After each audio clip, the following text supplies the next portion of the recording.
എന്തിന്? ആദ്യമായി നമ്മുടെ ഇന്റർവ്യൂയിലൂടെ ബ്ലാക്ക് സ്പൈഡിയെ നമ്മൾ പുറത്തേക്ക് ഇട്ടിരിക്കുകയാണ്. ഇതാണ് എന്റെ പിങ്കി, എനിക്കൊരു കാര്യം പറയാനുണ്ട്. ഇത് ബ്രേക്കപ്പ് ആക്കാൻ എനിക്ക് പറ്റൂല.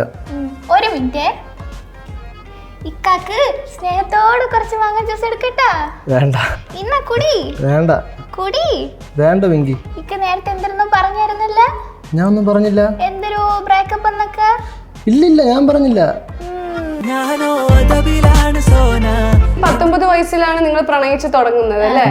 19 വയസ്സിലെ പ്രണയം 2 വർഷം പ്രണയിച്ചു. ഞാൻ ഇങ്ങനെ റീൽ കാണുന്ന സമയത്ത് ഇങ്ങനെ ഇക്കാര ഡ്യൂക്കിന്റെ അത് കണ്ട്, അങ്ങനെ ഞാൻ അതിനടുത്ത് സ്റ്റോറി ഇട്ടപ്പോ ഇക്കാരെ മെൻഷൻ ചെയ്ത്, അപ്പൊ ഇക്ക എന്റെ അക്കൗണ്ട് കയറി നോക്കി, അപ്പൊ തന്നെ ഇക്കാക്ക് ക്രഷ് അടിച്ച്.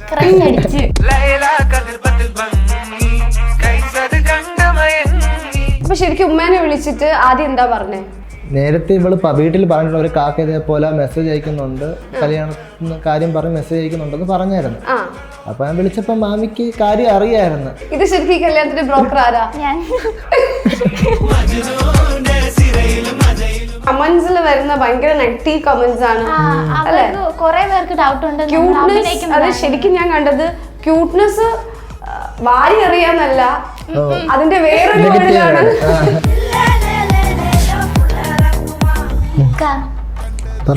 ഒരു കാര്യം പറയട്ടാ? പറഞ്ഞ ദേഷ്യപ്പെടോ? കാര്യം പറ, എന്നിട്ട് നോക്കാം. എനിക്ക് ഇക്കായെ ഭയങ്കര ഇഷ്ടമാണ്. നടക്കൂല. പിന്നെ കല്യാണം കഴിക്കോ? ഇല്ല, പറ്റൂല. പ്ലീസ്, ഇഷ്ടപ്പെട്. ഇല്ല. അപ്പു വാങ്ങ്. ഇല്ല, വാങ്ങൂല.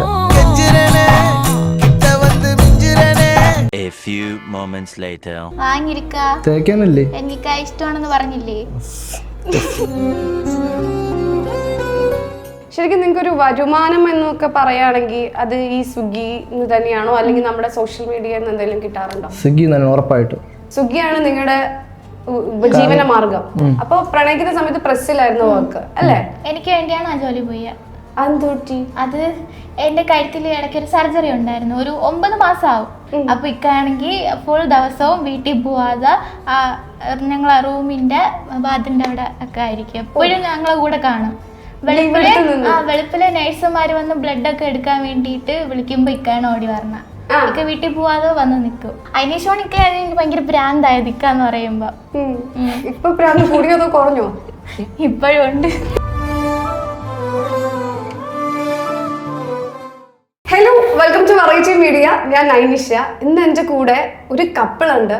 ഈ കപ്പിളിനെ പറ്റി പറയുകയാണെങ്കിൽ ഒരാളെ എപ്പോഴും പ്രത്യക്ഷത്തിലുള്ളൂ, മറ്റേ ആളെ എപ്പോഴും എവിടെയാണ്? പുറകിലാണ്. അപ്പൊ പുറകിലുള്ള ആളെ നമ്മൾ മുന്നിലേക്ക് കൊണ്ടുവരികയാണ്. നമുക്ക് വെൽക്കം ചെയ്യാം black spidey. Welcome to the show. Hello, ഒന്ന് ഉഷാറായിക്കേ. നിങ്ങൾ വീഡിയോയിൽ ഭയങ്കര പവറാണല്ലോ, ഇത് എന്ത് പറ്റി? ഇന്റർവ്യൂല് വന്നതിന്റെ ചെറിയൊരു അല്ലേ? ഒന്ന് സംസാരിച്ചേ. ആ സംസാരമാണ് നമ്മളുടെ എല്ലാവരുടെയും ഹൈലൈറ്റ്. ഒന്ന് സംസാരിച്ചേ. എന്തോ ഒന്ന് എന്താ പേരെന്തായിരുന്നു? ഷാഹിന. പക്ഷെ ഇതിനൊരു പേര് വിളിക്കുമല്ലോ, പിങ്കി. ഒന്ന് വിളിച്ചേ. പിങ്കി. അതേപോലെ തന്നെ വിളിച്ചേ. എന്തിക്ക? അത് ഞാനൊരു വീഡിയോ ആദ്യം തന്നെ കാണിക്കാം, അപ്പൊ നിങ്ങൾ ഒന്നുകൂടി പവർ ആവും. കാണിക്കട്ടെ?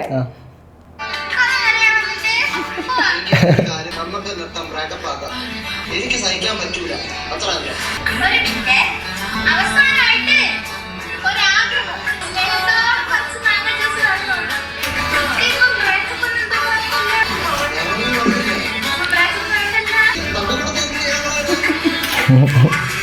ഓക്കെ. ഈ ഒരു സൗണ്ട് കേൾക്കുമ്പോഴേ പിങ്കി ഒരു കിളിക്കൊഞ്ചൽ പോലെ തോന്നും. അപ്പൊ ഇപ്പൊ നമ്മളൊരു വീഡിയോ കണ്ടു. ആ വീഡിയോ നിങ്ങളെ കൊണ്ട് ഞാൻ ലൈവായി ചെയ്യിപ്പിക്കാൻ പോകും, കാരണം നിങ്ങളൊന്ന് ഉണരാനുണ്ട്. ഉറങ്ങാണോന്ന് എനിക്കൊരു സംശയം. അപ്പൊ നമുക്ക് ഈ വീഡിയോ ഒന്ന് റീക്രിയേറ്റ് ചെയ്താലോ? ഓക്കെ പിങ്കി, എനിക്കൊരു കാര്യം പറയാനുണ്ട്. ഇത് ബ്രേക്കപ്പ് ആക്കാൻ എനിക്ക് പറ്റൂല. ഒരു മിനിറ്റ്, ഇക്കാക്ക് സ്നേഹത്തോട് കുറച്ച് മാങ്ങ ജ്യൂസ് എടുക്കട്ടാ? വേണ്ട. ഇന്ന കുടി. വേണ്ട. കുടി. വേണ്ട പിങ്കി. ഇക്ക നേരത്തെ എന്തൊന്നും പറഞ്ഞായിരുന്നല്ല? ഞാൻ ഒന്നും പറഞ്ഞില്ല. എന്തൊരു ബ്രേക്കപ്പ് എന്നൊക്കെ? ഇല്ല, ഞാൻ പറഞ്ഞില്ല. സംഘക്കൂടത്തിന് ഇതിന് മുന്നേ ഞാൻ ബ്രേക്കപ്പ് ആക്കണ. എപ്പോഴും പറഞ്ഞാ മതി. ഓ ഓക്കെ സൂപ്പർ. എനിക്ക് പിങ്കിന്റെ അടുത്ത് എപ്പോഴും പറയാറുള്ള ഒരു കാര്യം എന്ന് വെച്ചാൽ പിങ്കിന്റെ സൗണ്ടാണ് ഭയങ്കര സ്വീറ്റ് ആയിട്ടുള്ള ഒരു സൗണ്ടാണിത്. അപ്പൊ നമ്മൾ ഈ സൗണ്ട് കേൾക്കുമ്പോൾ ശരിക്കും വിചാരിക്കും കൊച്ചു കുട്ടിയാണെന്ന്. ശരിക്കും പിങ്കിക്ക് എത്ര വയസ്സായി? 22 25 25. ഓക്കെ. അപ്പൊ ഈ ഒരു സൗണ്ടിൽ തന്നെയാണോ എപ്പോഴും സംസാരിക്കുക, അല്ലെങ്കിൽ നിങ്ങൾ വീഡിയോക്ക് വേണ്ടിയിട്ട് ക്രിയേറ്റ് ചെയ്യുന്നതാണോ ഈ സൗണ്ട്? അങ്ങനല്ല, ഇക്കാരടുത്ത് സംസാരിക്കുമ്പോ അങ്ങനെ, എനിക്ക് ഇഷ്ടമുള്ള ആൾക്കാരടുത്ത് വരുമ്പോ എന്റെ ഒറിജിനൽ സൗണ്ട് വരും. ഇഷ്ടമുള്ള ആൾക്കാരടുത്ത് വരുമ്പോഴാണ് ഒറിജിനൽ സൗണ്ട് വരുന്നത്. ഞാൻ ഒച്ചത്തിൽ സംസാരിക്കുമ്പോഴാണ് എനിക്ക് ആ സൗണ്ട് വരുന്നത്. അല്ലാതെ പതിയെ സംസാരിക്കുമ്പോൾ സാധാ സൗണ്ട് തന്നെ വരണം. ഓക്കെ. എന്തുകൊണ്ട് സ്പൈഡ് ഈ വീഡിയോയുടെ മുന്നിൽ വരാത്തത് എന്താ? കാരണം സാധാരണ എല്ലാ കപ്പിൾസും രണ്ടുപേരായിട്ടാണ് അഭിനയിക്കുന്നത്. അപ്പോൾ ഒരു വ്യത്യസ്തം കൊണ്ടുവരണമെന്ന് ആഗ്രഹിച്ചായിരുന്നു. അങ്ങനെയാണ് അവളെ മാത്രം വീഡിയോയുടെ ഫ്രണ്ടിൽ കൊണ്ടുവന്നിട്ട് പിന്നീട് ഒരു അടുത്ത സ്റ്റെപ്പായിട്ട് ഞാൻ വരാമെന്ന് വിചാരിച്ചു. ശരിക്കും നമ്മൾ വിചാരിക്കും അതായത് പിങ്കിനെ കാണുമ്പോൾ നല്ല റീച്ച് കിട്ടും. അപ്പൊ ആ റീച്ചിന് വേണ്ടിയിട്ടാണോ പിങ്കിനെ മാത്രം കാണിക്കുന്നതെന്നുള്ളൊരു ചോദ്യം ഞാൻ കണ്ടിരുന്നു. അതാണോ ശരിക്കും? അങ്ങനെയല്ല. സത്യം പറഞ്ഞു കഴിഞ്ഞാൽ സാധാരണ എവിടെ കപ്പിൾസ് വീഡിയോ നോക്കിയാലും രണ്ടുപേരും കാണും വീഡിയോയിൽ. അപ്പം ആ ഒരു റീച്ച് വരുള്ളൂ. അപ്പൊ ആൾക്കാർക്ക് ഒരു ഇത് വരണം വീഡിയോ എടുക്കുമ്പോൾ. അതുകൊണ്ട് ആദ്യം അവളെ കാണിച്ചിട്ട്, അപ്പം ഇഷ്ടംപോലെ റിക്വസ്റ്റിലായിരുന്നാലും ഇക്കായെ കാണണം എന്നുള്ള രീതിയിൽ ഞാൻ വീഡിയോയുടെ ഫ്രണ്ടിൽ വരണമെന്ന് ഇഷ്ടംപോലെ റിക്വസ്റ്റ് ഉണ്ട്. അപ്പൊ ഒരു കുറച്ചും കൂടെ ഒരു റീച്ച് ആയിട്ട് വരാന്നുള്ള രീതിയിൽ ആണ് വെയിറ്റ് ചെയ്തിരിക്കുന്നത്. അപ്പൊ നിങ്ങൾ രണ്ടുപേരും കൂടി വരുമ്പോ ഇതേ സെയിം കണ്ടന്റ് തന്നെ ആയിരിക്കും നിങ്ങൾ ചെയ്യാ? Same content. അപ്പൊ നിങ്ങളുടെ ഇൻട്രോക്ക് മാറ്റം വരുത്തുവോ? ഇല്ല, സെയിം ആ ഒരു പാറ്റേൺ തന്നെ പിടിച്ചിട്ട്. കുറെ പേര് ഇവരുടെ വീഡിയോ കാണുമ്പോ എല്ലാരും ചോദിക്കുന്ന ഒരു ചോദ്യമാണ്, ആരാണ് ഇക്ക, എവിടെയാണ് ഇക്ക? കുറെ പെമ്പിള്ളേരൊക്കെ ചോദിക്കും ഇക്കാരെ ഫേസ് റിവീൽ ചെയ്യോ. അപ്പൊ ആദ്യമായാണോ ഈ ഒരു ഫേസ് കാണുന്നത്? ആദ്യമായി നമ്മുടെ ഇന്റർവ്യൂയിലൂടെ ബ്ലാക്ക് സ്പൈഡിയെ നമ്മൾ പുറത്തേക്ക് ഇട്ടിരിക്കുകയാണ്. ഇതാണ് എന്റെ ഇക്ക. അയ്യോ, ഇനി മെസ്സേജ് കൊണ്ടും കമന്റ്സ് കൊണ്ടും അറിയോ? കമന്റ് ഇഷ്ടം പോലെ വരുന്നുണ്ട്. അതായത് ഇക്കനെ കാണിക്കണം എന്ന് പറഞ്ഞിട്ടുള്ള കമന്റ് വരാറുണ്ടോ? ഇക്കാക്ക് പേഴ്സണലി മെസ്സേജ് വരും, ഇക്കാന്റെ ഫേസ് ഒന്ന് കാണിക്കോ, ഇക്കായെ കൂടെ കാണിച്ചാൽ കൊള്ളായിരിക്കും എന്നും പറഞ്ഞ് ഇക്കാക്ക് തന്നെ മെസ്സേജ് വരും. അപ്പൊ എന്ത് റീപ്ലൈ കൊടുക്കും? ഇക്കല്ല, ഞാനാണ് കൊടുക്കുന്നത്. എന്താ കൊടുക്കാറ്? ഞാൻ പറയും കാണിക്കാന്ന് പറയും. സമയം ആവട്ടെ എന്ന് പറഞ്ഞിട്ട് വെയിറ്റ് ചെയ്യും അല്ലേ? ഓക്കെ. നിങ്ങൾ രണ്ടുപേരും കൂടി ഉള്ള ഒരു ഇതായതുകൊണ്ട് തന്നെ നിങ്ങൾക്ക് ഈ രണ്ടുപേർക്കും വരാം, പ്രപ്പോസൽസ് ഒക്കെ വരാം അല്ലേ? അങ്ങനെ ഇല്ല, ഇതുവരെ വന്നിട്ടില്ല. അതായത് പിങ്കിക്ക് വന്നിട്ടില്ല. പക്ഷേ ഞങ്ങൾ കല്യാണം കഴിച്ചതാണോ ലവേഴ്സ് ആണോ എന്ന് ഒരുപാട് പേർക്ക് ഒരു ഡൗട്ട് ഉണ്ട്. അതവരിങ്ങനെ ചോദിക്കും, കല്യാണം കഴിഞ്ഞിട്ടുണ്ട്, എന്നാണ് കല്യാണം, അങ്ങനെയൊക്കെ. ശരിക്കും നിങ്ങൾ മാരീഡ് അല്ലേ? എന്നായിരുന്നു? എത്ര കാലമായി കല്യാണം കഴിഞ്ഞിട്ട്? ഇപ്പൊ 3 മാസം. Love marriage? അല്ല. അറേഞ്ച്ഡ് മാരേജ് ആണോ? അറേഞ്ച്ഡ് മാരേജ് എന്ന് പറയാൻ ലവ് മാരേജ് പറയാൻ പറ്റൂല. ഇക്കാക്ക് ഇഷ്ടപ്പെട്ടിട്ട് പ്രപ്പോസ് ചെയ്ത്, എന്നിട്ട് ഞാൻ ഇതുപോലെ ഉമ്മാരത്ത് സംസാരിക്കണം എന്ന് പറഞ്ഞിട്ട് അങ്ങനെ ഉമ്മാരത്ത് സംസാരിച്ചു. ഉമ്മാരെ നമ്പർ കൊടുത്തപ്പോ പിന്നെ വീട്ടുകാർ തമ്മിൽ എല്ലാം ഡീലിങ്സ് ആയിരുന്നു. വീട്ടുകാർ തമ്മിൽ എതിർപ്പും കാര്യങ്ങളൊന്നും ഉണ്ടായിരുന്നില്ല. അവര് വന്ന് ഉറപ്പിച്ചു വെച്ചു. അപ്പൊ തന്നെ ഓക്കെ ആയി. അതിനുശേഷമാണ് ഞങ്ങള് പുറത്തൊക്കെ ഇറങ്ങി തുടങ്ങിയത്. അതായത് എൻഗേജ്മെന്റ് പോലെ കഴിഞ്ഞപ്പോ നിങ്ങൾ പുറത്തിറങ്ങാൻ തുടങ്ങി. വീട്ടുകാർ തമ്മിൽ ഓക്കെ ആയി. അല്ലാതെ ചുമ്മാ പ്രണയിച്ചിട്ട് വെറുതെ ബ്രേക്കപ്പ് ആവുന്നതിനെക്കാട്ടി നല്ലത് വീട്ടുകാർ സമ്മതത്തോടെ നോക്കുന്ന ആ റിലേഷനാണ്. അതിനോടാണ് താല്പര്യം. വീട്ടുകാർ ചുമ്മാ വിഷമിപ്പിക്കണ്ടല്ലോ. അതെ. ആ ഒരു ഇതിൽ വീട്ടുകാർക്ക് ഓക്കെ ആയി. 2 വർഷം പ്രണയിച്ചു, വീട്ടുകാരെ സമ്മതത്തോടെ പ്രണയിച്ചു, എന്നിട്ട് മാരേജ് ചെയ്തു. അപ്പം പിങ്കിന് ഫസ്റ്റില് എവിടുന്നാ കണ്ടേന്ന് ഓർമ്മയുണ്ടോ? നമ്മൾ ഇൻസ്റ്റാഗ്രാം വഴിയാണ്. ഞാൻ പറഞ്ഞുതരാം. എനിക്കാണെങ്കിൽ ആ സമയത്ത്, അതായത് +2 ഒക്കെ കഴിഞ്ഞിട്ട് ഞാൻ ലാബ് ടെക്നീഷ്യൻ പഠിക്കുന്ന സമയത്ത് എനിക്ക് ഡ്യൂക്ക് ഭയങ്കര ഇഷ്ടമായിരുന്നു. എന്ന് വെച്ചാൽ എനിക്കൊരു ഡ്യൂക്ക് എടുക്കണം, ഓട്ടിക്കണം, ആ ഒരു മൈൻഡ്. അങ്ങനെ ഞാൻ ഇങ്ങനെ ഡ്യൂക്കിന്റെ വീഡിയോസ് ആരിട്ടാലും ഞാനെടുത്ത് സ്റ്റോറി ഇടും. ഡ്യൂക്ക് ബൈക്ക് മാത്രം പറഞ്ഞ രീതിയിലുള്ള വീഡിയോ എവിടെ കണ്ടാലും ഞാൻ എടുത്തു. അപ്പൊ ഇക്ക ഒരു ബൈക്കറായിരുന്നു. അങ്ങനെ ഇക്കൊക്കെ ഒരു നല്ല അടിപൊളി ഡ്യൂക്ക് ഉണ്ടായിരുന്നു. ഞാൻ ഇങ്ങനെ റീൽ കാണുന്ന സമയത്ത് ഇങ്ങനെ ഡ്യൂക്ക്, ഇക്കാര ആ ഡ്യൂക്കിന്റെ അത് കണ്ട് അങ്ങനെ ഞാൻ അതിനടുത്ത് സ്റ്റോറി ഇട്ടപ്പോ ഇക്കായ മെൻഷൻ ചെയ്ത്. അപ്പൊ ഇക്ക ഇക്ക എന്റെ അക്കൗണ്ട് കയറി നോക്കി, അപ്പൊ തന്നെ ഇക്കക്ക് ക്രഷ് അടിച്ച് ക്രഷ് അടിച്ച്. അപ്പൊ തന്നെ പ്രപ്പോസ് ചെയ്തോ? ഇല്ല, എന്നിട്ട് മെസ്സേജ് അയച്ചിട്ട് ഫസ്റ്റ് തന്നെ റിപ്ലൈ കൊടുത്താൽ നമ്മൾ മെസ്സേജ് അയക്കാൻ നിക്കണം എന്ന് വിചാരിക്കൂലേ, കോഴിയെന്ന് വിചാരിക്കും. അതുകൊണ്ട് ഞാനാണെങ്കിൽ റിപ്ലൈ കൊടുത്തില്ല. കുറച്ച് ദിവസം വെയിറ്റ് ചെയ്തിട്ട് ഹായ് അയച്ചു. അപ്പൊ റീപ്ലൈ കൊടുത്തില്ല. 2 ദിവസം കഴിഞ്ഞ് അടുത്തൊരു ഹായ് അയച്ചു. അപ്പൊ ഞാനും 2 ദിവസം കഴിഞ്ഞ് അടുത്തൊരു ഹായ് അയച്ചു. അങ്ങനെ മെസ്സേജ് അയച്ച് 2-3 മാസം അങ്ങനെ തന്നെ പോയി. ഹായ് ഹലോ ആ ഒരു ഇതിൽ അങ്ങോട്ട് എന്നിട്ട് മെസ്സേജ് അയച്ച്. അപ്പോഴത്തേക്കാണ് അറിയണത് എന്റെ ഒരു കസിന്റെ കൂടെ പഠിച്ചതാണ് ഇക്ക. അങ്ങനെ പരിചയപ്പെട്ടതിന് ശേഷം വീണ്ടും ഞങ്ങൾ ഇതുപോലെ തന്നെ ഇടയ്ക്കിടയ്ക്ക് മെസ്സേജ് അയക്കും അങ്ങനെയൊക്കെ. പിന്നെ ഇക്ക ഒരു ദിവസം വന്നിട്ട് വീട്ടിൽ വന്ന് ചോദിക്കട്ടാന്ന് ചോദിച്ചു. അങ്ങനെ ഞാൻ പറഞ്ഞു എനിക്ക് ഉമ്മച്ചി മാത്രമേ ഉള്ളൂ, ഉമ്മച്ചിയും ഒരു ബ്രദർ. അപ്പോഴത്തേക്കും ഇക്കമാരുടെ നമ്പർ ഞാൻ കൊടുത്ത് ഇക്ക അങ്ങനെ ഉമ്മച്ചിയെ വിളിച്ച്. പിന്നെ ഉമ്മച്ചി സംസാരിച്ച് അവര് തമ്മിൽ സെറ്റായിട്ട് ഇക്കാരെ വീട്ടിൽ പറഞ്ഞു. പിന്നെ ഒരു പെരുന്നാളിന് വീട്ടിൽ വന്ന് ഉറപ്പിച്ചു. അതായത് സ്റ്റോറി ഇട്ടു, ആളെ കണ്ടു, അപ്പൊ ക്രഷ് അടിച്ചു. ക്രഷ് അടിക്കാനുള്ള ഒരു കാര്യം മനസ്സിലായോ? ഇല്ലേ?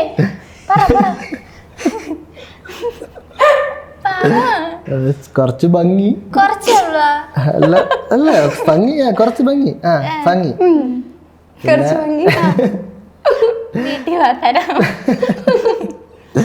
പിന്നെ ലൈൻ അടിച്ച് കൂടെ നടക്കണമെന്ന് തോന്നി. അങ്ങനെ ആ ഒരു ഇൻസ്റ്റാഗ്രാമിലൊക്കെ ആ ഒരു ഇതിൽ വരണമെന്നൊക്കെ ആ ഒരു കൂടെ ഉണ്ടായിരുന്നെ കൊള്ളാന്നുള്ള രീതിയിൽ തോന്നി. അങ്ങനെ ജസ്റ്റ് പ്രപ്പോസ് ചെയ്ത് നമ്മൾ അക്സെപ്റ്റ് ചെയ്യുമെന്ന് അറിഞ്ഞൂടല്ലോ. അങ്ങനെയാണ് ജസ്റ്റ് ഒന്ന് ചെയ്ത് നോക്കിയത്. അപ്പോൾ അവള് പറഞ്ഞ് ഇതുപോലെ വീട്ടിൽ സമ്മതം ഉണ്ടെങ്കിൽ മാത്രമേ ഓക്കെ ആവുള്ളൂ എന്ന് പറഞ്ഞു. അങ്ങനെ വീട്ടുകാരെ ഓക്കെ ആക്കി. അതിനുശേഷം സെറ്റായി അല്ലേ? ഇവിടെ നമ്മുടെ ബ്ലാക്ക് സ്പൈഡിനെ ഇഷ്ടപ്പെടാൻ ഡ്യൂക്ക് ആയിരുന്നോ കാര്യം? അല്ല, ഇക്ക ഇങ്ങനെ ജെന്യൂൻ ആണെന്ന് തോന്നി. ഇക്ക ഇങ്ങനെ ഓപ്പൺ ആയിട്ട് പറഞ്ഞിട്ടുണ്ട് ഇക്കക്ക് ഇങ്ങനെ കല്യാണം കഴിഞ്ഞിട്ട് ഇങ്ങനെ നടക്കണം അങ്ങനെ നടക്കണം എന്ന് വെച്ചാൽ ആ ഒരു ജെന്യൂനിറ്റിയോടെ ഇക്ക മെസ്സേജ് അയക്കുമായിരുന്നു. അതെനിക്ക് ഇഷ്ടപ്പെട്ട്. എന്തെങ്കിലും ഉണ്ടെങ്കിലും ഓപ്പൺ ആയിട്ട് ഞാൻ പറയും കാര്യങ്ങൾ. അതായത് പ്രപ്പോസ് വന്ന സമയത്ത് കല്യാണം കഴിക്കണം എന്ന രീതിയിൽ ഇക്ക ചോദിച്ചത് അങ്ങനെയാണ്. വീട്ടിൽ ചോദിക്കട്ടെ എന്നാ നീ എന്തോന്ന് പറയും, അങ്ങനത്തെ ഒരു രീതിയിലാണ് എനിക്ക് മെസ്സേജ് അയച്ചത്. ഫസ്റ്റ് പ്രപ്പോസലിന് അങ്ങനെയായിരുന്നു. പ്രപ്പോസൽ അങ്ങനെ സമയം എടുത്താണ് പ്രപ്പോസ് ചെയ്തത്. അപ്പം ചോദിച്ച വീട്ടുകാരെ കൊണ്ടുവന്ന് പ്രപ്പോസ് ചെയ്ത് കഴിഞ്ഞാൽ എങ്ങനെയായിരിക്കും അക്സെപ്റ്റ് ചെയ്യണം ചോദിച്ചപ്പോൾ പറഞ്ഞു വീട്ടുകാർ സമ്മതിച്ചാൽ മാത്രമേ അവള് നോക്കുള്ളൂ എന്ന് പറഞ്ഞു. അങ്ങനെ വീട്ടുകാരെ പറഞ്ഞ് ഓക്കെ ആക്കി. ഞാൻ വിചാരിച്ചു വെറുതെ ആയിരിക്കും നമ്പർ കൊടുത്താൽ വിളിക്കൂലെന്ന്. ഞാൻ ക്ലാസ് കഴിഞ്ഞിട്ട് വന്നപ്പോൾ ഉമ്മച്ചിയാണെങ്കിൽ എന്നെ ഉപ്പാരെ വീട്ടിൽ കൊണ്ടുപോയി. അവിടെ വെച്ച് ഈ കാര്യം പറയണം. അപ്പൊ മനസ്സിലായി റിയലായിട്ട് പറഞ്ഞാണെന്ന്. അതായത് ഇപ്പൊ തന്നെ ഏത് വയസ്സിലായിരുന്നു നിങ്ങളുടെ കല്യാണം? കല്യാണം 21 കഴിഞ്ഞിട്ട് 22 തുടക്കം ആ സമയത്തായിരുന്നു കല്യാണം. 2 വർഷം പ്രണയിച്ചു. 2 വർഷം പ്രണയിച്ചു. ഓക്കെ. അപ്പൊ ഈ പ്രണയിച്ച് നടക്കുമ്പോൾ നമുക്ക് ഒരുപാട് ഇഷ്ടപ്പെട്ട സ്വഭാവങ്ങൾ ഉണ്ടാവും, ഇഷ്ടപ്പെടാത്ത സ്വഭാവങ്ങൾ ഉണ്ടാവും. അതൊക്കെ നിങ്ങൾ മനസ്സിലാക്കിയിട്ടുണ്ടാവും. നിങ്ങൾ രണ്ടുപേരിൽ നിങ്ങൾക്ക് ഇഷ്ടപ്പെടാത്ത ഒരു 5 സ്വഭാവം പറഞ്ഞു. എനിക്കാണെന്നുണ്ടെങ്കിൽ ഒന്നാമത്തെ കാര്യം, എനിക്ക് ഫോൺ വിളിക്കുന്നത് ഭയങ്കര ഇഷ്ടമാണ്. ഇവളുടെ അടുത്ത് ഇവക്കത് ഇഷ്ടമല്ല, എപ്പോഴും വിളിക്കുന്ന ഇഷ്ടമല്ല. രണ്ടാമത്തെ കാര്യം പറഞ്ഞാൽ അധികാരത്തോടെ ഓരോന്ന് പറയുന്നത് ഇഷ്ടമല്ല. മോഡേൺ ഗേൾ ആണ്. മോഡേൺ അല്ല എന്ന് വെച്ചാൽ അവർക്ക് അവളേതായിട്ടുള്ള ഇഷ്ടങ്ങൾ സ്വാഭാവികം. ഒന്നാമത്തെ. പിന്നെ ഒരു അടുത്ത കാര്യം എന്ന് പറഞ്ഞാൽ ഒറ്റയ്ക്കിരിക്കാനാണ് ഇഷ്ടം. എപ്പോഴും ഒറ്റയ്ക്കിരിക്കണം. പിന്നെ എപ്പോഴും കഴിച്ചുകൊണ്ട് ഫുൾ ടൈം കഴിക്കണം ഫുഡ്. ഉമ്മ ഇഷ്ടം പോലെ ആഹാരം വാങ്ങിച്ചു കൊടുക്കും. അത് കഴിച്ചിരിക്കണം. പിന്നെ വേറെ കാര്യം എന്ന് പറഞ്ഞു കഴിഞ്ഞാൽ ചുമ്മാ എനിക്ക് പെട്ടെന്ന് വിഷമം വരും, സങ്കടം വരും, എന്തെങ്കിലും ദേഷ്യം വരുമോ? ദേഷ്യം വരും. ഇവളുടെ അടുത്ത് മാത്രം കുറച്ചൊക്കെ വരും. കലിപ്പനാണോ? കലിപ്പഞ്ച് കാന്താരി എന്നൊക്കെ പറയുമോ? എന്ന് വെച്ചാ കൂടുതൽ സമയം പാവമാണ്, കുറച്ച് സമയം ദേഷ്യം വരുമ്പോ പിന്നെ ഭയങ്കര ദേഷ്യമായിരിക്കും. അപ്പൊ അങ്ങോട്ട് കലിപ്പാവും. എനിക്ക് ഒന്നും ചെയ്യുന്നില്ല. എനിക്കെന്ന് പറഞ്ഞു കഴിഞ്ഞാൽ പിണങ്ങി കഴിഞ്ഞാൽ 1 മണിക്കൂർ മാക്സിമം ഇരിക്കാൻ പറ്റുള്ളൂ. അപ്പൊ തന്നെ ഞാൻ അങ്ങോട്ട് മിണ്ടും. എനിക്ക് പിണങ്ങിയിരിക്കണം, കുറച്ചു നേരം ഇരിക്കണം. ഞാൻ സമ്മതിക്കില്ല. ഞാനാണെന്നുണ്ടെങ്കിൽ പിണങ്ങി കഴിഞ്ഞ് കഴിഞ്ഞാൽ ഓൺ ദ സ്പോട്ട് ഇവിടെ വാട്സപ്പ്, ഇൻസ്റ്റാഗ്രാം എല്ലാം ബ്ലോക്ക് ആക്കും. ആ ടൈമിൽ എന്നെ ബ്ലോക്ക് ആക്കും. ഞാൻ ആ ഓൺ ദ സ്പോട്ട് അവളെ ഇവിടെ വിളിച്ചാൽ കിട്ടൂല. ഉമ്മായി വിളിക്കും, അതിൽ ബ്ലോക്ക് ആക്കും. കാക്കായി വിളിക്കും, അതിലും എന്നെ ബ്ലോക്ക് ആക്കും. ലാസ്റ്റ് ഒരു വഴിയില്ല. ലാസ്റ്റ് അവളെ വീട്ടിന്റെ അവിടെ പോയി ഇങ്ങനെ നിൽക്കും. അപ്പൊ വന്ന് മിണ്ടും. അപ്പൊ അവൾ ഇറങ്ങി വരുമോ? ഇറങ്ങി അവളെ ഉമ്മായൊക്കെ കാണും, വന്ന് മിണ്ടും. അപ്പം ദേഷ്യമായിരിക്കും. പിന്നെ സംസാരിച്ച് ഓക്കെ ആക്കും. അതായത് ഈ 19 വയസ്സിലാണ് നിങ്ങൾ പ്രണയിച്ച് തുടങ്ങുന്നത് അല്ലേ? അപ്പൊ 19 വയസ്സിലെ പ്രണയം 2 വർഷം പ്രണയിച്ചു അല്ലെ? ഈ സമയത്താണ് ഇങ്ങനെയൊക്കെ അല്ലെ? ഇപ്പോഴും ഇങ്ങനെയൊക്കെ തന്നെയാണോ? ഇപ്പൊ അങ്ങനൊന്നും അല്ല. ഇപ്പൊ മാറ്റമുണ്ടോ? ഇപ്പൊ ഓക്കെയാണ്. ഇപ്പൊ ഒരു കുഴപ്പമില്ല, സന്തോഷം, സമാധാനം. ഇനി ഈ ആളെ ഇഷ്ടപ്പെടാത്ത 5 ക്യാരക്ടർ പറയാൻ എന്ത് പറയും? ഇക്കൊക്കെ ഒന്നും പറയാൻ പറ്റൂല. എന്ന് വെച്ചാൽ ആദ്യമൊക്കെ ഇക്കാര്യത്ത് കളിക്ക് എന്തിനു പറഞ്ഞാൽ ഇക്കൊക്കെ വിഷമം വരുമായിരുന്നു. കളിക്കാൻ ഞാൻ ഇങ്ങനെ കളിക്ക് ഇങ്ങനെ പറഞ്ഞു നടക്കും, എന്തെങ്കിലുമൊക്കെ കളിക്ക് പറയും. പക്ഷെ ഇക്കൊക്കെ പെട്ടെന്ന് അത് വിഷമം വരും. അങ്ങനെ ഞങ്ങള് കുറച്ചധികം വട്ടം പിണങ്ങിയിട്ടൊക്കെ ഉണ്ട്. എന്ത് പറയുമ്പോഴേ ഏറ്റവും കൂടുതലായിട്ട് വിഷമം വരുന്ന ഒരു കാര്യം ബ്രേക്കപ്പ് ആണോ? അങ്ങനെയൊന്നുമില്ല. എനിക്ക് എന്തൊരു പറഞ്ഞാലും വിഷമം വരും. എന്നുവെച്ചാൽ എനിക്ക് എപ്പോഴും ഇവിടെ അടുത്ത് വേണം, ആ ഒരു ക്യാരക്ടറാണ് എൻ്റെ പെട്ടെന്ന്. അപ്പൊ ഇവളെന്ന് പറഞ്ഞു കഴിഞ്ഞാൽ ആ ഒരു ക്യാരക്ടർ ഒറ്റയ്ക്ക് ഇരിക്കുന്ന ഇഷ്ടമുള്ള ഒരു ക്യാരക്ടർ. ഇപ്പൊ കല്യാണം കഴിഞ്ഞിട്ട് അതിൽ മാറ്റം വരുന്നുണ്ടോ? ഇപ്പൊ ആള് ഒറ്റയ്ക്ക് ഇരിക്കലാണോ പതിവ്? കല്യാണം കഴിഞ്ഞിട്ട് ഇപ്പം ഞാൻ വേണമെന്നാണ്. അപ്പൊ എനിക്ക് നേരെ തിരിച്ച് ഒറ്റയ്ക്ക് ഇരിക്കണം. എനിക്ക് ഞാൻ ഇപ്പൊ നേരത്തെ ഞാൻ പറഞ്ഞിട്ടുണ്ട്, ഞാൻ ഒരു കാര്യം പറഞ്ഞിട്ടുണ്ട്, ഇതെല്ലാം കല്യാണം കഴിഞ്ഞിട്ട് ഞാൻ തിരിച്ച് മറുപടി പറഞ്ഞിട്ടുണ്ട്. ഇപ്പൊ ഇക്ക അതൊക്കെ എണ്ണി എന്റെ അടുത്ത് കാണിക്കും. ഇപ്പൊ നേരത്തെ വരാൻ പറഞ്ഞാൽ വരൂല, ഞാൻ കുറച്ച് താമസിച്ചേ വരുള്ളൂ. അപ്പം അങ്ങനെ വിളിക്കും, എന്നെ വിളിച്ചിട്ട് ഇക്ക എവിടെ എത്തി, വരണില്ല. ഞാൻ പറഞ്ഞു ഇല്ല, ഞാൻ താമസിച്ചേ വരുള്ളൂ. പക്ഷേ ചുമ്മാ പറഞ്ഞാണ് സമയത്തിന് വീടെത്തും. ആ ഒരു ഇതിൽ കൊടുക്കും, പണി കൊടുക്കും. അന്ന് തന്നതൊക്കെ ഇപ്പൊ നമ്മൾ തിരിച്ചു കൊടുക്കും. പിന്നെ ഇഷ്ടമില്ലാത്ത വേറൊരു ക്യാരക്ടർ പറയാൻ പറഞ്ഞ? ഇഷ്ടമില്ലാത്ത അത് മാത്രമേ ഉള്ളൂ, ആ ഒരൊറ്റ ക്യാരക്ടറേ ഇക്കൊക്കെ പെട്ടെന്ന് പിണക്കം വരും. ഇപ്പൊ ശരിക്കും വർക്ക് ചെയ്യുന്നത് സ്വിഗ്ഗിയില് അല്ലേ? അതാകുമ്പോ വീഡിയോ എടുക്കാൻ പോവാനും ബാക്കിയുള്ള കാര്യങ്ങളെല്ലാം നടക്കും. അപ്പൊ ഈ സ്വിഗ്ഗിയിൽ പോകുമ്പോ പിങ്കി വരുമോ കൂടെ? ഇല്ല, അങ്ങനെ നിങ്ങൾ പോയിട്ടുണ്ടോ? രണ്ടാളും കൂടി ഒരുമിച്ച് വീഡിയോ എഡിറ്റിംഗ് എല്ലാം അവളെയാണ് ഏൽപ്പിച്ചേക്കണം. ഫുൾ അവള് വീട്ടിൽ നിന്ന് എഡിറ്റ് ചെയ്ത് അങ്ങ് ഇരുന്നോളൂ. കുഴപ്പമില്ല. ഒരു ഫോണും ഒരു ഒറ്റയ്ക്ക് വീട്ടിൽ റൂമും കിട്ടിക്കഴിഞ്ഞാൽ ഒറ്റയ്ക്ക് അങ്ങ് ഇരുന്ന് ചെയ്തോളൂ അല്ലേ? ഓക്കെ. 19 വയസ്സിലാണ് നിങ്ങൾ പ്രണയം തുടങ്ങുന്നത് അല്ലേ? അപ്പം 21-22 വയസ്സ്, 23 വയസ്സ്. 23 വയസ്സ്. അപ്പൊ ആ സമയത്ത് എന്തായിരുന്നു വർക്ക് ചെയ്തോണ്ടിരുന്നത്? അപ്പൊ ഞാൻ പ്രസ്സിലായിരുന്നു. അപ്പൊ പ്രണയിക്കുന്ന സമയത്ത് പ്രസ്സിലായിരുന്നു വർക്ക് അല്ലേ? എനിക്ക് വേണ്ടിയാണ് ആ ജോലി പോയ. അന്തൂട്ടി അത് എന്റെ കഴുത്തിൽ ഇടയ്ക്ക് ഒരു സർജറി ഉണ്ടായിരുന്നു. ഒരു 9 മാസം ആവും. തൈറോയിഡിന്റെ സർജറി, അതായത് മുഴ വന്നിട്ട് തൈറോയിഡ് ഗ്ലാൻഡ് റിമൂവ് ചെയ്ത്. ആ സമയത്ത് ജനറൽ ഹോസ്പിറ്റലിലായിരുന്നു. അപ്പോഴത്തേക്കും ഇക്ക ആണെങ്കിൽ ആ ജോലി പോലും നോക്കാതെ, എന്ന് വെച്ചാൽ ഇക്കക്ക് ആ ജോലി എന്ന് പറഞ്ഞാൽ മാസത്തില് ഒരു 6-7 ദിവസമേ കാണുള്ളൂ ആ ജോലി. ആ സമയത്ത് പോണം. ഇക്കാണെങ്കിൽ ആ സമയത്തായിരുന്നു എൻ്റെ സർജറി. അപ്പൊ ഇക്കാണെങ്കിൽ ഫുൾ ദിവസവും വീട്ടിൽ പോവാതെ ഞങ്ങളെ റൂമിന്റെ വാതിന്റെ അവിടെ ഒക്കെ ആയിരിക്കും. എപ്പോഴും ഞങ്ങളെ കൂടെ കാണും. വെളുപ്പിലെ നഴ്സുമാര് വന്ന് ബ്ലഡ് ഒക്കെ എടുക്കാൻ വേണ്ടിയിട്ട് വിളിക്കുമ്പോ ഇക്കാണ് ഓടി വരണ. ഇക്ക വീട്ടിൽ പോവാതെ വന്ന് നിൽക്കും. അത്രയും ദിവസം സ്പെൻഡ് ചെയ്തപ്പോ പണി പോയി, ജോലി പോയി. 6-7 ദിവസം ഹോസ്പിറ്റലിൽ തന്നെ കിടപ്പായിരുന്നു. എന്തൊരു ട്രൂ ലവ് അല്ലേ? അങ്ങനെയാണ് എനിക്ക് എൻ്റെ ഇക്കാരെ സ്നേഹം മനസ്സിലായ. അപ്പോഴാണോ അങ്ങോട്ട് ഉറപ്പിക്കുന്നത്? അപ്പൊ അതുവരെ ഇഷ്ടമായിരുന്നു, പക്ഷെ നമുക്ക് ആ ഒരു ഉറപ്പ് നമുക്ക് അതിനേശോണിക്ക എനിക്ക് ഭയങ്കര ഭ്രാന്തായത് ഇക്കാന്ന് പറയുമ്പോ. ഇപ്പൊ ഭ്രാന്ത് കൂടിയതോ കുറഞ്ഞോ? ഇപ്പോഴും ഉണ്ട്. അതിനുശേഷം എങ്ങനെയാണ് സ്വിഗ്ഗി തിരഞ്ഞെടുക്കാം, സ്വിഗ്ഗിയാണ് നല്ലതെന്ന് തോന്നാൻ കാര്യം? പിന്നെ ഒരു ഫ്രണ്ട് ഉണ്ടായിരുന്നു. ആ ഫ്രണ്ട് എനിക്ക് സ്വിഗ്ഗിയിലോട്ട് വന്നു കഴിഞ്ഞാൽ കൊള്ളായിരിക്കും, നിന്റെ വീഡിയോ എടുക്കുന്നതിനായിരുന്നാലും ബാക്കിയുള്ള കാര്യങ്ങൾക്കായിരുന്നാലും ഫ്രീ, നിനക്ക് സമയവും കിട്ടും, നിനക്ക് രാവിലെ തൊട്ട് ഉച്ചവരെ ജോലി ചെയ്തതിനു ശേഷം പിന്നെ നിനക്ക് വീഡിയോയിലോട്ടും അങ്ങനെ നിനക്ക് പോവാന്ന് പറഞ്ഞ് പ്രശാന്ത് എന്ന് പറഞ്ഞൊരു ഫ്രണ്ട് എനിക്ക് ആ ഒരു തിരഞ്ഞെടുത്തു തന്നു. അങ്ങനെ ഇപ്പം ആ ഫ്രണ്ട് എന്ന് പറയുമ്പോൾ എനിക്കെന്ന് പറയുമ്പോൾ എന്തൊരു ആവശ്യങ്ങൾക്കായിരുന്നാലും എല്ലാത്തിനും ഒരു ബാക്ക് സപ്പോർട്ട് തരുന്ന ഒരാളാണ്. ഇപ്പം ഞാൻ വീഡിയോ ഇടുമ്പോഴായിരുന്നാലും ഒരുപാട് നെഗറ്റീവ് വരും. സ്വന്തം കൂടെ ഇരിക്കുന്ന ഒരാളെ പറ്റി നെഗറ്റീവ് കമൻറ്റ് വരുമ്പോൾ ഞാൻ വിഷമം വരും. അപ്പോൾ ഞാൻ ഇങ്ങനെ പറയും, വീഡിയോ ഇടണോ വേണോ വേണ്ടേ എന്നിങ്ങനെ ഞാൻ വിഷമത്തോടെ ഇവളുടെ പറയും. കാരണം നമ്മൾ അത്രയും സ്നേഹിക്കുന്ന ഒരാളെ പറ്റി മറ്റൊരാൾ നെഗറ്റീവ് കമൻറ്റ് വരുമ്പോൾ നമുക്ക് ഇഷ്ടപ്പെടില്ല. അത് റിപ്ലൈ കൊടുക്കാനും പറ്റൂല. റിപ്ലൈ കൊടുത്തു കഴിഞ്ഞാൽ പിന്നെ അത് വേറെ പ്രശ്നത്തിലോട്ട് പോകും. അപ്പം ഫ്രണ്ടാണ്, ആ ഒരു പ്രശാന്ത് പറഞ്ഞ ഫ്രണ്ടാണ് എന്നെ, അത് കുഴപ്പമില്ല, നീ വീഡിയോ ഇട്ടുകൊണ്ടിരിക്കുക, എന്തെങ്കിലും ഒരു ദിവസം എവിടെയെങ്കിലുമൊക്കെ എത്തും എന്ന് പറഞ്ഞ് ഫുൾ ബാക്ക് സപ്പോർട്ട് എന്ന ആ ഒരു വ്യക്തിയാണ് ഇവിടെ ഇരിക്കുന്നത്. ഓക്കെ. ഇവിടെ ഈ ഫുഡ് ഡെലിവറിക്ക് പോകുമ്പോഴേ നമ്മുടെ പിങ്കിനെയും കൂടി കൊണ്ടുപോവോ? ഇല്ല. പിങ്കി ചോദിക്കാറുണ്ടോ ഞാൻ വരട്ടെ? ഇല്ല. പക്ഷെ ഒരു ദിവസം ഇക്കായെ സഹായിക്കാൻ വേണ്ടി പോയിട്ടുണ്ട്. അവക്കത് ഇഷ്ടമാണ്, പറഞ്ഞ ഇഷ്ടമാണ്, പക്ഷെ ഞാൻ പിന്നെ കൊണ്ടുപോകില്ല. ഇല്ല, അതെന്തുകൊണ്ടാ? അങ്ങനെ കൊണ്ടുപോയി നിങ്ങൾക്ക് കുറെ വീഡിയോസ് എടുത്തൂടെ? അതൊരു കണ്ടന്റ് ആക്കി കൂടെ?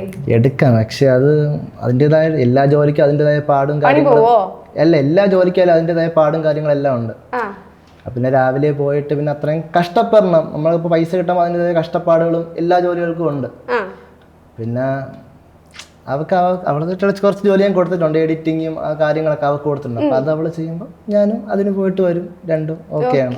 ശരിക്കും നിങ്ങൾക്ക് ഒരു വരുമാനം എന്നൊക്കെ പറയുകയാണെങ്കിൽ അത് ഈ സ്വിഗ്ഗി തന്നെയാണോ അല്ലെങ്കിൽ നമ്മുടെ സോഷ്യൽ മീഡിയയിൽ നിന്ന് എന്തെങ്കിലും കിട്ടാറുണ്ടോ? സ്വിഗ്ഗി തന്നെ ഉറപ്പായിട്ടും. സ്വിഗ്ഗിയാണ് നിങ്ങളുടെ ഉപജീവന മാർഗം. കാരണം നമ്മളിപ്പോൾ ഒരു എത്ര എഡ്യൂക്കേഷൻ ഉണ്ടായിരുന്നാൽ നമ്മളൊരു ജോലി തിരഞ്ഞെടുത്ത് കഴിഞ്ഞാൽ ഒരു മാസം ഒരു 30,000 രൂപ മാക്സിമം കിട്ടുമായിരിക്കും, എത്ര ക്വാളിഫിക്കേഷൻ ഉണ്ടെങ്കിലും. അല്ലെങ്കിൽ ഡോക്ടർ, എഞ്ചിനീയർ അങ്ങനെ എന്തെങ്കിലും ആകണം. ഇപ്പൊ സ്വിഗ്ഗിയിൽ നിന്ന് മാസം എങ്ങനെ പോയാലും 40,000-40,000 എങ്ങനെ പോയും കിട്ടും. അപ്പൊ അത് ലോണിനായിരുന്നാലും ബാക്കിയുള്ള കാര്യങ്ങൾക്കായിരുന്നാലും ഓക്കെയാണ്. ഇപ്പൊ ഇതിൽ നിന്ന് കിട്ടുന്ന കുറച്ച് വരുമാനവും അതും കൂടെ ആകുമ്പോൾ ഓക്കെയാണ്. നിങ്ങൾക്ക് ഇപ്പം ഇൻസ്റ്റാഗ്രാം അല്ലെങ്കിൽ ഈ ഒരു സോഷ്യൽ മീഡിയ പ്ലാറ്റ്ഫോമിൽ പൈസ കിട്ടാറുണ്ടോ? ഇപ്പൊ റീസെന്റ് ആയിട്ട് കൊളാബ്സ് ഒക്കെ വരണുണ്ട്. Collab, promotion. അപ്പൊ അതിനൊക്കെ കൊളാബിനല്ല പ്രൊമോഷൻ ഒക്കെ പൈസ കിട്ടുന്നുണ്ട്. ജസ്റ്റ് ഒരു പോക്കറ്റ് മണി ആയിട്ട് വാങ്ങുന്നുണ്ട്. ഓക്കെ. ഈ പിങ്കിക്ക് എപ്പോഴെങ്കിലും തോന്നിയിട്ടുണ്ടോ ഒരു ഫുഡ് ഡെലിവറി പിങ്കിക്കും കൂടി ചെയ്താൽ കൊള്ളാമെന്ന്? ഇല്ല ഇല്ല, അങ്ങനത്തെ ഇതിനോട് താല്പര്യമില്ല. അങ്ങനെയല്ല, പോവേണ്ടി വന്നാ പോവും. ഇപ്പൊ പിന്നെ ശരിക്കും ഒരു ജോലി ചെയ്യാൻ ശരിക്കും ആഗ്രഹമുണ്ടോ? ഓ, ഏത് തരം ജോലി ചെയ്യണമെന്ന് ആഗ്രഹം? എനിക്ക് മേക്കപ്പ് ആർട്ടിസ്റ്റ് ആവാനാണ് ആഗ്രഹം. തീരെ ഇല്ലാത്ത കാര്യ. ശരിക്കും ഇങ്ങനെ ഇട്ട റീച്ച് കിട്ടും നിങ്ങൾ എപ്പോഴാണ്? ഞങ്ങൾക്ക് അറിഞ്ഞൂടാ, ഞങ്ങള് അറിയാതെ എങ്ങനെയോ ഇതിലായി വന്നതാണ്. ഞങ്ങൾ പ്ലാൻ ചെയ്ത് അങ്ങനെ വന്നതല്ല, എങ്ങനെയൊക്കെയോ അറിയാതെ ഇങ്ങനെ ആയപ്പോ റീച്ച് കയറുന്നുണ്ട്. പിന്നെ ഞങ്ങൾ അത് തന്നെ കണ്ടിന്യൂ ചെയ്തു പോയി. ഓക്കെ. ഫസ്റ്റ് റീച്ച് ആയിട്ടുള്ള ഒരു വീഡിയോ ഞാൻ കാണിച്ചു തരട്ടെ. അത് തന്നെയാണോ അതൊന്നും എനിക്ക് അറിയില്ല കേട്ടോ. പക്ഷെ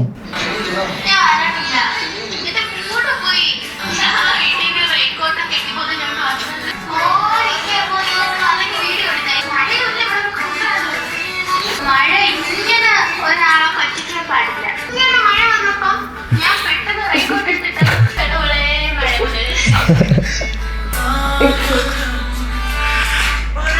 എന്നിട്ട് ഇത് മഴ വന്നു, എന്ത് സംഭവിച്ചു? മഴ വന്നില്ല. എന്നുവെച്ചാ ഞങ്ങൾ അവിടെ എത്രയും മുന്നേ വരെ മഴ ഉണ്ടായിരുന്നു. പക്ഷെ അവിടെ എത്തിയപ്പോ ഞങ്ങൾ വിചാരിച്ചു എന്തായാലും തെന്മല പോയതല്ലേ, അപ്പൊ അവിടെ നിന്നിട്ട് മഴ വരുമ്പോ റെയിൻകോട്ടൊക്കെ ഇട്ടിട്ട് വീഡിയോ എടുക്കാന്ന്. പക്ഷെ അവിടെ എത്തിയപ്പോ മഴ വന്നില്ല. എന്നിട്ട് ഞങ്ങള് ആവശ്യമത്തിൽ ഇങ്ങനെ നടന്ന് മേളിൽ പോയി, ഡാമിൽ പോയി. അപ്പോഴത്തേക്കും മഴ വരുമെന്ന് വിചാരിച്ചു. ഇങ്ങനെ ഭയങ്കര കാറ്റും കാർമേഘമൊക്കെ വന്നപ്പോ വിചാരിച്ചു മഴ വരുമെന്ന്. അപ്പൊ ഞാൻ പെട്ടെന്ന് വീഡിയോ എടുക്കാന്നും പറഞ്ഞ് റെയിൻകോട്ട് എടുത്തിട്ട് അപ്പൊ അത് പോയി വെയിൽ വന്നു. എനിക്ക് മറ്റേ ഇത് പറയുന്നില്ലേ, തീം വന്നില്ല ജ്യോതിയും വന്നില്ല അവസ്ഥയായി. അതേപോലെ തന്നെയല്ലേ പറയുന്ന കേൾക്കാനും. അപ്പൊ നേരത്തെ നമ്മൾ പോയപ്പോ മഴ കിട്ടിയില്ല. ഇല്ല, പക്ഷെ ആ മഴ നമുക്ക് എവിടുന്നോ തിരിച്ചു കിട്ടി അല്ലേ? ആ ഒരു വീഡിയോ ഞാൻ കാണിച്ചു തരട്ടെ. കിട്ടാത്ത മഴയെ നമ്മൾ ഋഷ്യശൃംഖനെ വിളിച്ച് പൂജ കഴിപ്പിച്ചെടുത്ത മഴയാ. കാണിച്ചു തരാം.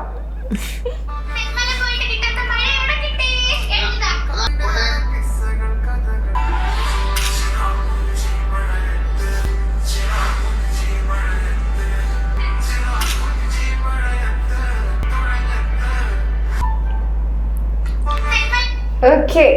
അപ്പൊ അവിടുന്ന് കിട്ടാത്ത മഴ നമ്മളെ തെന്മലയിൽ കിട്ടി. തെന്മലയിൽ കിട്ടാത്ത മഴ മൂന്നാറിന് കിട്ടി. നിങ്ങൾ ഇടയ്ക്കിടയ്ക്ക് ട്രിപ്പാണോ? ഇല്ല, പക്ഷെ കൊറേ വീഡിയോസ് കാണുന്നല്ലോ. നമ്മൾ എവിടെയെങ്കിലും പോകുമ്പോ ഒരു 5-6 വീഡിയോ എടുത്ത് വെക്കും, സ്റ്റോക്ക് ചെയ്ത് വെക്കും. എന്നിട്ട് ആ സ്റ്റോക്ക് തീരുമ്പോ അടുത്ത പോക്ക് അങ്ങോട്ടേക്ക് പോകും. ശരിക്കും വീട്ടിൽ ഇങ്ങനെയൊക്കെ വീഡിയോ ഒക്കെ ചെയ്യുമ്പോ എന്താ വീട്ടിലുള്ള അഭിപ്രായം? വീട്ടുകാർക്ക് ഓക്കെയാണ്. ആദ്യമൊന്നും വലിയൊരു ഇതില്ലായിരുന്നു. കാരണം നമുക്ക് എന്തെങ്കിലും കുറച്ച് ബെനിഫിറ്റ് കിട്ടി തുടങ്ങിയെന്നും അവർക്ക് മനസ്സിലായപ്പോൾ ഓക്കെ, ഫുൾ സപ്പോർട്ട് വീട്ടുകാർ. അവളെ ഉമ്മ എന്ന് പറഞ്ഞാൽ ഭയങ്കര സപ്പോർട്ടാണ്. എന്റെ വീട്ടുകാർ നല്ല സപ്പോർട്ടാണ്. എപ്പൊ പോയാലും വന്നാലും ഒന്നും പറയില്ല. നമ്മളെ വീഡിയോ കണ്ടില്ലെങ്കിൽ ഉമ്മ വിളിച്ച് ചോദിക്കും, എന്ത് മക്കളെ ഇന്ന് വീഡിയോ ഇടാത്തത്? ഓരോ കണ്ടന്റ് അവിടത്തൊക്കെയാണ് പറഞ്ഞു തരുന്നത്. അങ്ങനെ വീഡിയോ ചെയ്യണം, ഇങ്ങനെ വീഡിയോ ചെയ്യണം, അങ്ങനെയൊക്കെ. ഉമ്മ പറഞ്ഞു തന്നൊരു കണ്ടന്റ് എന്താ? പറഞ്ഞോളൂ. നമുക്ക് കൊളാബൊക്കെ വരുന്ന സമയത്ത് ഉമ്മ ഇതുപോലെ പറയും, നിങ്ങൾ ഇങ്ങനെ ഗിഫ്റ്റ് കൊടുക്കുന്ന രീതിയിൽ ചെയ്താൽ നന്നായിരിക്കും, അതുപോലെ ചെയ്യണം, അങ്ങനെയൊക്കെ. ശരിക്കും ആള് വീട്ടിലൊക്കെ ഇങ്ങനെ തന്നെയാണോ? ഇങ്ങനെ തന്നെയാണ്. അതായത് ഇങ്ങനെ ഒരു ചൈൽഡിഷ് ആണ് അല്ലേ? നിങ്ങളുടെ മെസ്സേജ് കമന്റ്സിൽ വരുന്ന ഭയങ്കര നെഗറ്റീവ് കമന്റ്സ് ആണ്. കുറെ പേർക്ക് ഡൗട്ട് ഉണ്ട്. ക്യൂട്ട്നെസ്, അത് ശരിക്കും ഞാൻ കണ്ടത് ക്യൂട്ട്നെസ് വാരി അറിയാന്നല്ല, അതിന്റെ വേറൊരു വേർഡിലാണ്. അങ്ങനത്തെ കമന്റ്സ് ഒക്കെ കാണുമ്പോൾ ശരിക്കും നിങ്ങൾക്ക് എന്താ തോന്നുന്നത്? ആദ്യമൊക്കെ വിഷമം ഉണ്ടായിരുന്നു. നമ്മളിപ്പോ ഇഷ്ടപ്പെടുന്ന ഒരാളെ പറ്റി അങ്ങനെ പറയാൻ നമുക്ക് എന്തായാലും ഇഷ്ടപ്പെടൂല. ഞാൻ ആദ്യം എൻ്റെ അടുത്ത് ഇങ്ങനെ ഒന്ന് പറയുമായിരുന്നു, നെഗറ്റീവ് കമന്റ് എന്ന് പറഞ്ഞു. ഞാൻ പറഞ്ഞ് റിപ്ലൈ കൊടുക്കണ്ട, അപ്പൊ അവർക്ക് റിപ്ലൈ കൊടുക്കണം. അപ്പൊ ഞാൻ പറയും വേണ്ട, എന്തായാലും കൊടുക്കാനാണ് ഇഷ്ടം പോലെ ആൾക്കാരുണ്ട്, എങ്ങനെ കൊടുക്കും? അത് ആ. ഇഷ്ടപ്പെടില്ല. കൊടുക്കണം എന്ന് വിചാരിച്ചത് എങ്ങനെയാ? എങ്ങനത്തെ മറുപടി ആയിരുന്നു പിങ്കി കൊടുക്കാൻ ഇങ്ങനെ കാര്യം? പറയുമ്പം അതായത് നമ്മൾ ഫണ്ണായിട്ട് ജസ്റ്റ് സ്മൈലിന്റെ ഇമോജി ഒക്കെ ഇട്ട് ആ ഒരു ടൈപ്പ് ഓഫ്, അല്ലാതെ റിയാക്ട് ചെയ്യണം അങ്ങനല്ല. അല്ല. ആ ഓക്കെ. ഇപ്പോ ഈ ശരിക്കും ഒരുപാട് വേദനിപ്പിച്ച ഒരു നെഗറ്റീവ് കമന്റ്സ് എന്ന് പറഞ്ഞാൽ അത് എന്തായിരിക്കും? അത് റീസെന്റ് ആയിട്ട് ഒരു മേക്കപ്പിന്റെ ഒരു വീഡിയോ ഇട്ടിട്ടുണ്ടായിരുന്നു. അപ്പൊ അതില് എനിക്ക് ഭയങ്കരമായിട്ട് വണ്ണം തോന്നിക്കും. അതിന് ഒരാൾ എന്നെ തളച്ചിന്ന് കമന്റ് വന്നിട്ടുണ്ട്. അപ്പൊ എനിക്കത് ഭയങ്കരമായിട്ട് വിഷമമായി. തള്ളച്ചി എന്ന് പറഞ്ഞതാണ് ഏറ്റവും വിഷമമായിട്ടുള്ള കാരണം ഞാനത് കഴിച്ചിട്ട് വന്ന വണ്ണമല്ല, ഈ സർജറി കഴിഞ്ഞതിന് ശേഷം എന്റെ തൈറോയ്ഡ് എപ്പോഴും ഹൈ ആയിരിക്കും. അപ്പൊ അങ്ങനെ ഞാൻ പോലും അതിനിങ്ങനെ വണ്ണം വെച്ച് പോണ്. അങ്ങനെ വന്നതാണ്. അപ്പൊ ഇങ്ങനെ പറയുമ്പോ എനിക്ക് അത് വിഷമം വരും. ഓക്കെ, കുഴപ്പമില്ല, അത്ര തടിയൊന്നുമില്ല അല്ലേ? ആ, ഇപ്പം തള്ളച്ചി എന്ന് പറഞ്ഞ് അത് ഭയങ്കര ഹോട്ടായി അല്ലേ? ശരിക്കും അതൊരു ബോഡി ഷെയ്മിങ് ആണ് അല്ലേ? ഈ ബോഡി ഷെയ്മിങ് ചെയ്യുന്നവർക്ക് റിപ്ലൈ കൊടുക്കാൻ പറഞ്ഞാൽ പിങ്കി എന്ത് റിപ്ലൈ കൊടുക്കും? നമ്മൾ റിപ്ലൈ കൊടുത്തിട്ട് എന്തിനാണ്? അത് കുഴപ്പമില്ല. നമ്മളെ സ്വഭാവത്തിൽ ചെയ്യുന്നു. നെഗറ്റീവ് കമന്റ് ഇട്ടിട്ട് അവർക്ക് സന്തോഷം കിട്ടണമെങ്കിൽ കിട്ടിക്കോട്ടെ, കുഴപ്പമില്ല. വെറുതെ ഇങ്ങനെ കാര്യം അറിയാതെ ബോഡി ഷേമിങ് ചെയ്യല്ലേ. അത് നമ്മളായിട്ട് ഉണ്ടാക്കി എടുക്കണല്ല, തന്നെ വന്നു പോണതാണ്. ഒരു ഇപ്പൊ നിറത്തിന്റെ ആയാലും അതുപോലെ തന്നെ തടിയുടെ കാര്യമായാലും എന്താണെങ്കിലും ഇതൊക്കെ നമ്മൾ പെരുക്കിയെടുത്ത് ഉണ്ടാക്കണമെന്നല്ല. അല്ലെങ്കിൽ നമ്മൾ ഇപ്പൊ കറുത്തിരിക്കുന്ന ആളാണെങ്കിൽ കറുത്ത പെയിന്റ് അടിച്ചിട്ട് വരണതല്ലല്ല, അത് ജന്മനാ കിട്ടിയതല്ലേ. അപ്പോഴത്തേക്കും മാക്സിമം ഈ ബോഡി ഷേമിംഗ് എന്നുള്ള കാര്യം കുറച്ച് നന്നായിരിക്കും. അല്ലാതെ നമ്മൾ വീഡിയോയിൽ എന്തെങ്കിലും തെറ്റുണ്ടെങ്കിൽ അത് പറഞ്ഞാൽ നമുക്ക് കുഴപ്പമില്ല, അത് നമ്മൾ ചെയ്തിട്ട് പറഞ്ഞതാണ്. പക്ഷെ ഇത് നമ്മൾ അങ്ങനെ പറഞ്ഞതല്ലല്ലോ, അപ്പൊ അതിനെ പറയണത് നമുക്ക് വിഷമമുണ്ട്. ഇതാണ് നമ്മുടെ റീപ്ലൈ. അവരെ വീട്ടിൽ ഇതുപോലെ ആരെങ്കിലും ഇങ്ങനെ പറയുമ്പോ അവർക്കത് മനസ്സിലാവും. ഓക്കെ. നിങ്ങൾ ഇൻസ്റ്റാഗ്രാം ത്രൂ അല്ലേ പ്രപ്പോസ് ചെയ്ത് അല്ലേ? അല്ലാതെ നിങ്ങൾ പ്രപ്പോസ് ചെയ്തിട്ടുണ്ടോ എപ്പോഴെങ്കിലും? പണി വന്നു.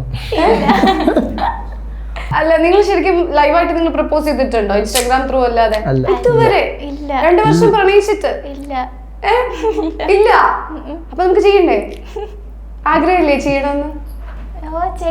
ചെയ്യാം. അപ്പൊ നമുക്കൊരു പ്രപ്പോസൽ ചെയ്യുന്ന ഒരു സെഗ്മെന്റ് അങ്ങ് ചെയ്യാം അല്ലേ? ഇതിലൊരു വ്യത്യാസം എന്താന്ന് വെച്ചാൽ പിങ്കി റൈഡിനെ പ്രപ്പോസ് ചെയ്യണം. ഓക്കെ, അപ്പൊ വേറെ നമ്മുടെ റോസാപ്പൂക്കൾ അതുകൊണ്ട് ഒരു കാര്യം പറയട്ടാ. പറഞ്ഞാ ദേഷ്യപ്പെടോ? കാര്യം പറ, എന്നിട്ട് നോക്കാം. ചിലപ്പോ ഇക്കാക്ക് ഇത് കേട്ടിട്ട് നെഗറ്റീവ് ആയിരിക്കും എൻ്റെ അടുത്ത് പറയാൻ തോന്നണം, എന്നാലും എനിക്ക് പ്രശ്നമില്ല. പക്ഷെ കുറെ ദിവസം കൊണ്ടേ ഒരു വെപ്രാളം പറയാത്തോണ്ട്. എന്തൊരു പറയാത്തോണ്ട്? ഒരു കാര്യം പറയട്ടാ. എനിക്ക് ഇക്കായെ ഭയങ്കര ഇഷ്ടമാണ്. നടക്കൂല. സ്റ്റാക്കാനല്ല, പിന്നെ കല്യാണം കഴിക്കാൻ. കല്യാണം കഴിക്കോ? ഇല്ല, പറ്റൂല. പ്ലീസ്, ഇഷ്ടപ്പെട്. ഇല്ല, വാങ്ങൂല. വാങ്ങണോ? വാങ്ങിരിക്ക. തേക്കാനല്ലേ? എനിക്ക് ഇഷ്ടമാണെന്ന് പറഞ്ഞില്ലേ?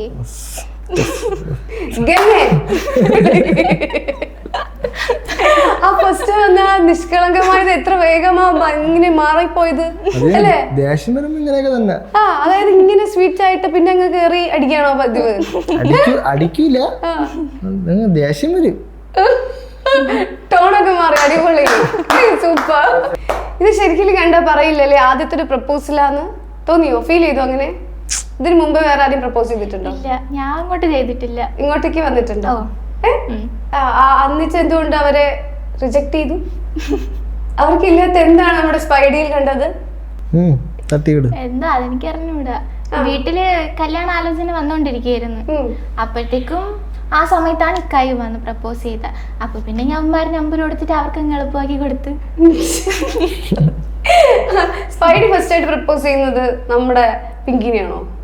വേറെ ഉണ്ടായിരുന്നു, വേറെ ഒന്നുണ്ടായിരുന്നു. കട്ടപ്രളയം കുഴപ്പമില്ല, ഉണ്ടായിരുന്നു. തേച്ച് അവള് തേച്ച അല്ലേ? അതിനുശേഷം പിന്നെ ആരും നോക്കിയില്ല. അതിനുശേഷം പിന്നെ ഇക്കാക്ക് ഇഷ്ടം വന്നത് എൻ്റെ അടുത്തായിരുന്നു. പിന്നെ ഇൻസ്റ്റാഗ്രാമിൽ കുറച്ച് ഫോളോവേഴ്സ് ഉള്ളതുകൊണ്ട് വീഡിയോസ് ഇടുമ്പോൾ കുറച്ച് മുമ്പിലായിരുന്നു പ്രപ്പോസ് ചെയ്യും. അപ്പൊ അതൊന്നും നോക്കൂല. അങ്ങനെ ഇരുന്നപ്പോഴാണ് പിങ്കി വന്നത്, ഇഷ്ടപ്പെട്ടു, ഓക്കെ ആയി.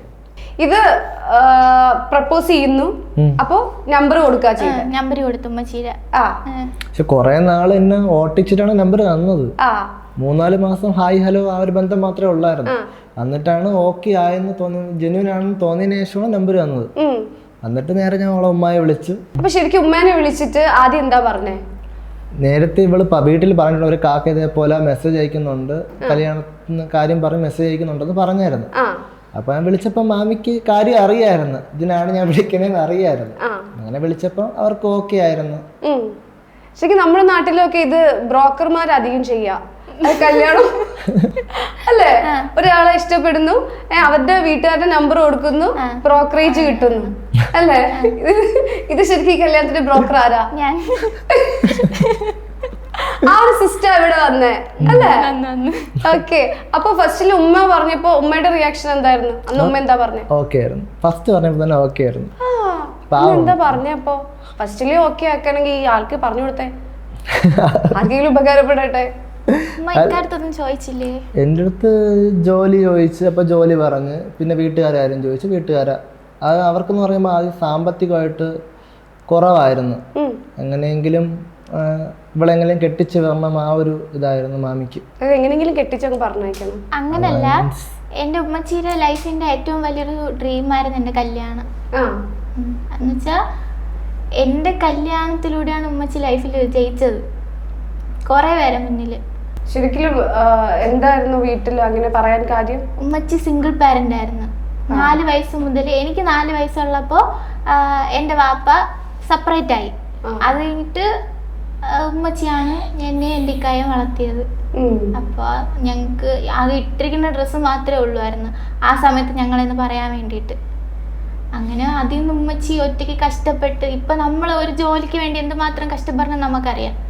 അപ്പോൾ ഉമ്മച്ചി അത്രയും കഷ്ടപ്പെട്ടിട്ടാണ് ഞങ്ങളെ വളർത്തിയത്. അപ്പം അവരെ മുന്നിൽ ഉമ്മക്ക് കാണിച്ചു കൊടുക്കണം, ഉമ്മ തോറ്റിട്ടില്ല ലൈഫിൽ.